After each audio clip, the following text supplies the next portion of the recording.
Hi, and welcome to another edition of Weekend Discovery. If you ever considered learning about pottery or even advancing your pottery skills, well, you're in luck. On today's show, Lori pays a visit to Wheel Art Pottery Studios in Peoria and master potter Jake Grant. So stay tuned today for a very informative show. Weekend Discovery, brought to you in part by TAPS No-Kill Animal Shelter, Fostering Saves Lives, 100 Taps Lane in Pekin, and Kelleher's Irish Pub and Eatery, 619 Southwest Water Street in Peoria. Hi, I'm Lori Townsend from Weekend Discovery, and here with me I have Jake from Wheel Art Pottery Studio. And he's here to tell us all about his studio. So we've been around since 2010. I've actually been in the Peoria area since 2005, so it's weird saying that over 20 years. I opened a studio in 2008 down the street at the old Murray department store. After I finished graduation at Bradley, I did my MFA there from 2005 to 2008. I came up here from the Charleston area. I thought I was going to go to grad school and then kind of move on and teach higher education, college level somewhere. But when I moved here, I actually got a job at the Peoria Art Guild, taught some community classes, found that I really enjoyed that. And also I found that there was an artist community here and a bunch of cool warehouses. So when I got done with grad school, I stuck around, got a studio at the old Murray department store where there's already a bunch of artists. Started making stuff there. I was doing a lot of outdoor fairs, festivals, gallery shows, and museum shows. Did that for a couple years, and around that time I was also teaching a little bit at some of the colleges around town. Found that I didn't really enjoy that nearly as much as the community setting, so in 2010 I moved my studio to a different location within that building, started this business, Wheel Art Pottery Studio, and then in 2012 I moved down here to have a ground floor level. So that I had to have easier access for people to get to us. Also having more space so that I could teach. My other studios were a little bit smaller in the other location. And so I wanted to start offering skill building classes, so like weekly classes similar to what the Art Guild was doing. Around that time, 2012, there wasn't really what you would refer to as an experiential art kind of class, and like what is very popular today. They started becoming more popular, like if you think of the wine and paint nights. That was something that was really starting to happen, I remember around like 2014. And it kind of coincided with the time that I was trying to build things here. Like I said, I was opening up to do skill building classes. We weren't doing private lessons, we weren't doing parties. I was going based on more the academic model, which is like you come once a week or a couple times a week and skill build. And so I had friends that owned businesses that they asked me to do team building parties, and I was an artist, I didn't even know what that really was, but it's like, yeah, sure. And some friends wanted to do birthday parties, and so we did a couple one-off events, kind of figured out a formula for accommodating such a thing, and it kind of took off, and found that there was just as much of a market for giving people just the experience of seeing what this is, getting their hands in it, and also helping them create something that they like. And what I ended up eventually coming to was this formula where when people come in for these one-off experiences, we show them how to prepare the clay, process that we call wedging, show them how to make something, and then we give them an opportunity to try by themselves, and then after a period of time, then if they want, then I will come and actually do hand-over-hand instruction with people, help them creating stuff. Between my undergrad studies, which ended in 2001, and my grad studies, which started in 2005, I worked for some places with people with disabilities. One of the places found out that I did pottery, and they asked me to start a program with them, and so I did, and I was giving a lot of their clients the opportunity to experience clay by taking their hands, putting it on the clay, and helping them make things, and found that it actually didn't just help for giving people experience, but it helped with skill building too. And so I do give that time and those experiences of working with people like that credit for like what eventually I turned into a business model of actually working with people. So if I hadn't done that, I probably wouldn't be doing what I'm doing here today. So a lot of our business comes from giving people these one-off experiences. So whether it's a private lesson, a one-off class that we do on Saturdays called Wheel 101, we do date nights, really cool date nights. We do We still also offer like skill building classes as well too. We have 8-week skill building classes for adults that go pretty much back to back throughout the year, usually a week or two between classes, 5 sessions a year, and we have 18 wheels, so I limit our enrollment at 18. And we still have wait lists for all of our classes. We're packed full, and I'm always trying to continue to let new people in, but we have a lot of people that have been taking class for a while and they just continue to take classes. We have a great community here. We also have a kids program, so throughout the school year we have a class that meets once a week, skill building for kids ages 5 to graduating 18-year-olds that are still in school. We have summer camps for kids, 4 weeks of summer camp coming up, and those are getting pretty full as well too. So yeah, we're doing really well. Like I said, I used to do a lot of like outdoor fairs and festivals. I used to make work for stuff like that, and I still try to make work and spend time doing stuff for myself. I can't say I have nearly as much time as I used to. Very busy with all the business side, but like whenever I get breaks and stuff, I'm usually trying to do commission work. I can be pretty selective on the stuff at this point as far as what I take for commissions, and so I'm working on some pretty cool stuff right now for an event center where I'm making pots and then I'm stamping them and glazing them special ways. So if people are interested in pottery and wanted to know more about it and the process and that kind of a thing, how would they get a hold of you? Well, the best way is probably just going to our website, www.wheelartpottery.studio. Okay.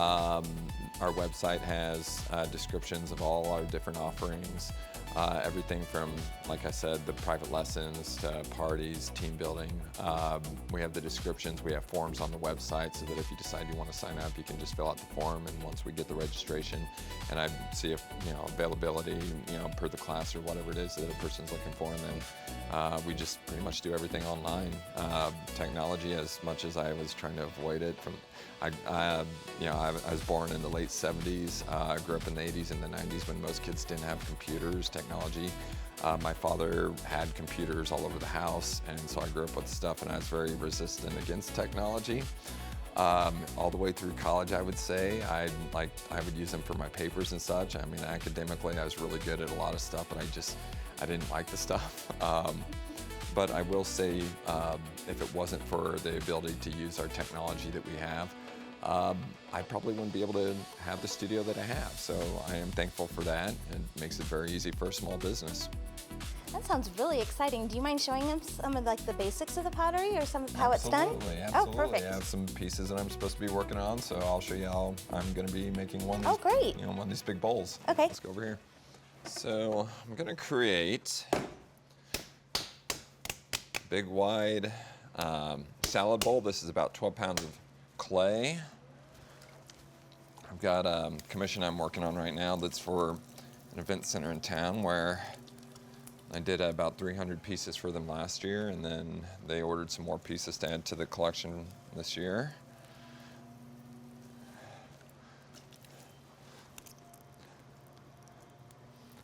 So what I'm doing, this is commonly known as throwing pottery. People often refer to it as spinning clay. And I've been doing this, working in clay pottery for over 25 years. It started in 1999. I was a young college art student that really had no idea what I wanted to do. I grew up kind of out in the country. I played sports, played with guns. Academically, I was really smart. I didn't realize until I was an adult that being a straight-A student was kind of not a common thing. I thought it was just normal. But when I was getting into high school and trying to figure out what I wanted to do, I didn't really care to sit behind a desk. Had trouble staying awake in class. I like doing things, being active, making things. And I had a really good art teacher in junior high and high school, and she kind of influenced me and guided me. And I went to college and started pursuing art. I did a semester of it though, and found that it was a lot more work than I expected. I did well. I got straight A's, of course, and but then I dropped my art major and just did undecided for about another year before I dropped out for a semester. Still not sure what I wanted to do, and thought I was going to be a mechanic, was looking at going to school up in Chicago. That fell through. So I transferred to another community college and eventually got back into art within the next year there. Thought I wanted to do painting and drawing, and finished with my associates, transferred to Eastern Illinois University that fall of '99. And within the curriculum, pottery was one of my required courses. I didn't honestly want to take it. I thought, like a lot of potters often get upset by this, annoyed by this comment, but I myself, when I first found out I had to take pottery, I was like, well, pottery, that's not even art. Like, why do I have to take that? It's so funny because, and eventually I would get annoyed by that too. I don't really care either way anymore, but I remember that was my first thought. And my only experience with clay previous to that was some in grade school and high school doing like pinch pots, coil pots and such, and I really didn't like the medium. I couldn't control it as easily as I did most things. I was very apt at being able to control and figure out very quickly what I would put my hands to. And I knew that I couldn't do that easily with this stuff. I never tried the wheel, so I was excited about that. And so the first half of the semester, I'm hand building, watching all these people, the upper class people, throwing on the wheel, thinking, oh man, I've got these people in my other classes and I'm way better than them and all these other things. This will be easy. And I was greatly surprised when I finally got on the wheel. That second half of the semester, I found it was one of the hardest things I'd even tried to do. And I fell in love with it. Not because it was easy for me or I took to it quickly. I did not. I was as bad as most people that try this for the first time. But part of me being able to stick with it was embracing that I had to work hard at it. It was a technical skill.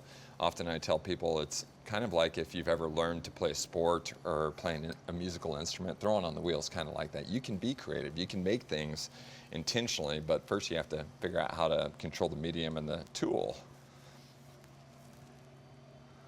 So I got my degree at Eastern, bachelor's, and got out and found out what most people had been saying, what are you going to do with that degree? I didn't know. I had a relative that she set up a studio, and I worked for her for about a year out of college. And like I said, I worked with people with disabilities, started doing that. And then eventually I went back to grad school and got into like the community classes like I'd mentioned, and eventually started this place, as I kind of talked about before. So anyways, the process of throwing, I teach it very differently than how I learned it. And I bring that up because often teachers, unless you've went through school that teaches you like the pedagogy of teaching. Most people will teach using the model of the people that they learn something from. It's just a natural way that we learn. It's a natural way we teach. And I, like most people, started that in the beginning. I was teaching with the same words, the same methods as the original professor that I learned from. And wonderful man. Like he was at one point a production potter, and so I learned production pottery skills. He was great with aesthetics. I'm just a wonderful guy. And so, I learned a lot from him, and I used a lot of his methods, even though I'd had other instructors over the years, my grad school instructor, and also I'd learned from some other people. But about 5 years ago, I think it's about 5 years ago, I was kind of figuring things out here and there over the years, like, I don't think this is quite right. I don't think this is quite right. But I would say it was about 5 years ago when I just kind of threw everything out that I had been using as far as my words and methods of teaching that I'd learned from other people. And I started just using really my own experiences of what I kind of had figured out by the clay. Like I said, I've been teaching skill building classes here since about 2012. And over the years, I've not really worked with so many what you would consider creative minds. More than anything, it's people that have analytical jobs that they're working every day. So like doctors, nurses, tons of CAD engineers. And I love it. I think it's great. I think that the universe definitely puts us in the places at the times that we're supposed to be there. And I think that, you know, I mentioned earlier, I do very good with academics. And so my brain, and, you know, I am a creative thinker, but I think that me becoming a creative thinker actually happened more when I was going through grad school. I think I was more of just a technician up until kind of through grad school. And so I can relate with like the technical analytical minds very easily because of that. And through teaching a lot of these technical minds and trying to explain the way that this works, I've evaluated just like the actual physics of it a lot over the years. And what I've come up with is I feel that I understand the physics about this in a way that I have not found a single other person, not another professor, not another person on the internet. I've looked, I've researched. It's fascinating. Most people, when they teach you to throw, as this is called, they will use words like pinch the clay, squeeze the clay. But really, those kind of terms, it's not really the words that I think that a person should use, because how this really actually works is we have spinning plastic material. And so when you touch that spinning plastic material, it creates resistance on the material. It creates friction, creates force.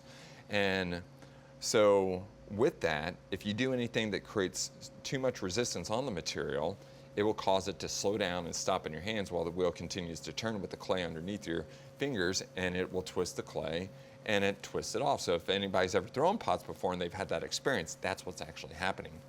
And so I kind of start people off with those kind of illustrations from the very start and explain that it's not really about pinching and squeezing the clay, it's about how you touch the clay. And that goes into things as much as like how fast is the wheel going when you're touching the clay. The faster your wheel's going when you're touching it, the more resistance you're putting on the clay, the more friction, the more force, how much of your hands you're using, the more surface area, the more resistance, more force, the side of the wheel that you work on. A lot of the stuff, and like even though like other pottery instructors will say you do this and this and this, they don't ever explain the reasons why. And so I find that most people that have trouble learning this is because they don't know why. They don't know why things are happening the way, and then often the people will be like, well, you just got to feel it. And, well, I don't know. I mean, yeah, if you have all the time in the world to, I mean, and that's really kind of what I did. I just sat down and I threw for hours and hours and hours and watched other people. We didn't have YouTube at the time. So I would go and I would just watch other people do it for hours, but I never had anybody explain to me, this is happening because of this. And another cool thing I figured out is what I'm doing right now, bringing the clay up, this is what's referred to as pulling the clay. And I feel that that term is a misnomer. I'm not sure where that term originated. A lot of the terms for working on the wheel, we don't know where they come from. It's a very old tradition, goes back 4,000 to 6,000 years, different parts of the world. So there's different translations of these different terms. But really, the term pull makes a person think that you're applying pressure both on the inside and the outside of the wheel, as if you're trying to pull or draw something towards you. But if you do that, it creates too much resistance, as if you're pinching and squeezing in it, and twist your clay off. Rather, what we're doing is we're creating an area down here at the bottom, and then we're applying a pressure upwards and inwards towards where the clay's spinning from. That'd be the central axis. And as the clay comes around, when you put something in the way of where it's turning into, it can't keep going in that same direction. So it has to go path of least resistance. It's not going to go down. It's not going to go this way. It's not going to go that way. It's going to go up. So all that you have to do is actually apply pressure inward, kind of like you're trying to tip the pot over, and you can actually make that clay move up without having a finger on the inside. It's not an easy way to do it, but you can make it work.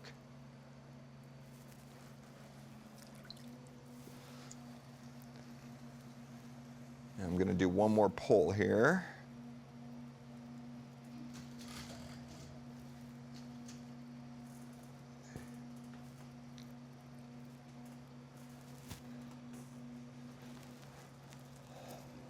Usually when I have students, whether they're here for a one-time experience or whether they're here to try to skill build, I always encourage people, I let them know from the very start kind of what I told you guys. I've been doing this for a long time. So I encourage people not to worry about being good and not to even try to make things on their own. If it happens, awesome. Like, I tell people what we're going to do with them, and I'll explain more of that here in a second too. But usually I tell people that the best way to not only learn this the fastest, but to enjoy it to its fullest, is to not worry about what happens. Any new material, any new process that a person, not just clay and pottery, but any new material process, to truly understand what you can do with it, the limitations, is to take it as far as you can and to destroy it, play with it, and that'll teach you as much as what my words or my demonstrations can teach a person. So after we make things, like they aren't finished. I think most people know that. I think people understand that, like, clay has to go through a process, and usually people have heard that they go into ovens that we refer to as kilns. And over the years, not only have I learned a lot more about how all of this works, the chemistry behind it, but I think that because of me learning all of it, like, it's given me a greater appreciation for the material, the science behind it, but also the history behind it too. Clay is it's eroded silicon rock, glass forming rock, melting temperature of 3,300 degrees Fahrenheit. Because clay is eroded glass forming rock, if you heat it up hot enough, it will melt and it will turn to glass. It's not what we try to do with the stuff. We're trying to make things that will last for a very long time. And if you have the right clays and heat them up, or do what we call fire them in the right ways, you can make that material non-porous, which is important if you want something that you can eat and drink from. A lot of people assume that that glassy, shiny, colorful, what you call the glazed surface on a pot is what makes it non-porous, that's thus food safe. That's not true. Glaze actually has microscopic cracks in it. So if you can imagine drinking, say, like orange juice from a cup that has a glassy glaze on it that you think, well, it's food safe because it's got this glassy glaze, but underneath that ceramic is still porous. Well, that orange juice gets through that ceramic, absorbs in, or gets through the glaze, absorbs into the ceramic, stays there, grows mold, bacteria. You revisit it later. So for that reason, if you want something that is food safe, you have to use the right clays, you have to fire them in the right ways, and that's what we do here. We work with stoneware clays. We actually make all of our clays and glazes in-house. And I have a clay that I have formulated to mature at 2,200 degrees Fahrenheit. At that temperature, the clay is completely non-porous, and this is how it all works. We don't take pots immediately when they're done and take them straight to the kilns. First of all, we have to let them dry out. As I mentioned before, clay is created by the process of erosion. The reason why you find clay near sources of water is because water causes erosion. But what's magical about it too, I think, is not only does water create clay, but it's also what keeps the clay particles together. Clay is made of rock particles, in which they're not going to stick together. The water is what sticks them together, but the water is also what makes the clay elastic. Clay particles, they're static particles, so the water between the particles allows them to move and slide around, makes it so you can pinch the clay, you can squeeze it, you can manipulate it, and then after the water starts to evaporate out, then the clay goes into a non-plastic wet state that we refer to as leather hard. When the clay is leather hard, that is when you can do like finish work, like trimming feet on things that we throw on the wheels when we flip them over, clean things up. When we add handles, we can do decorative techniques like carving into the clay, stamping into it, drawing into it. You can hand build onto it still. But eventually the clay will go into a completely what we refer to as bone dry state. And when it's bone dry, you can't do anything else as far as adding clay to it. You can still like kind of clean things up, but it's very fragile, it'll break, and also creates dust, which we try to avoid as well too. But when the clay is completely bone dry, then we can put it into the kilns, our ovens, what we call kilns, and we heat them up. It's a two-step firing process. The first firing is what we call the bisque or the biscuit firing. And what happens to clay, when you heat any clay to 1,000 degrees Fahrenheit, it turns into a new material that we refer to as ceramic. Once it turns into ceramic, it's a new permanent material that can no longer revert back into a workable clay substance. Often people will mistake a bone-dry piece of clay for something that's a permanent object because it's hard, it feels hard. But if you were to get that bone-dry clay wet again, if it's not been fired to that temperature, it would turn back into mushy clay. Once it's ceramic, doesn't do that anymore. And then the hotter you fire it, the harder it becomes. The first firing, we stop at about 1,838 degrees Fahrenheit. It's what we call the bisque firing, biscuit firing. And they come out of the kilns looking like this, sounding like that. The material, it's still porous. It's still absorbent, and that's important because what we're doing is we're making this into a material that we can then add a wet mixture of materials called glaze. As I mentioned, we make the glazes as well too.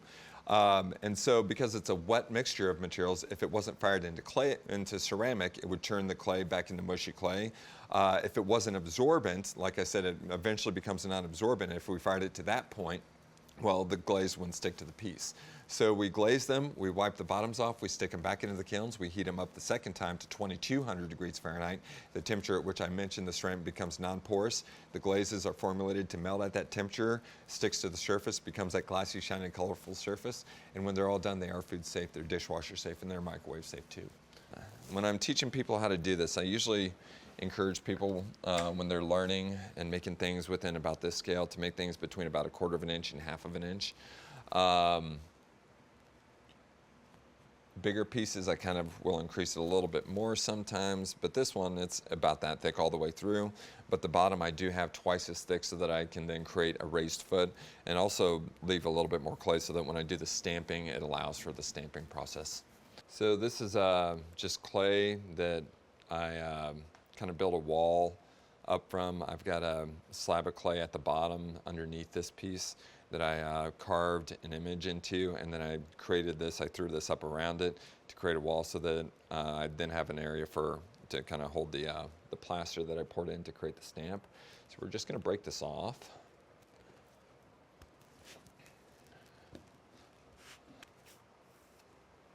There we are. So that was the image that I carved.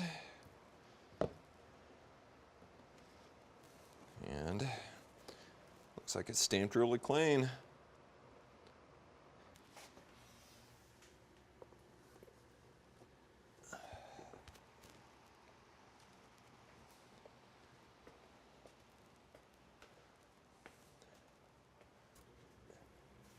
Yeah, so I got the door for the most part. Just got to clean up the bricks. A lot of times, like, they might not stamp the entire image and then have to just go and draw everything in.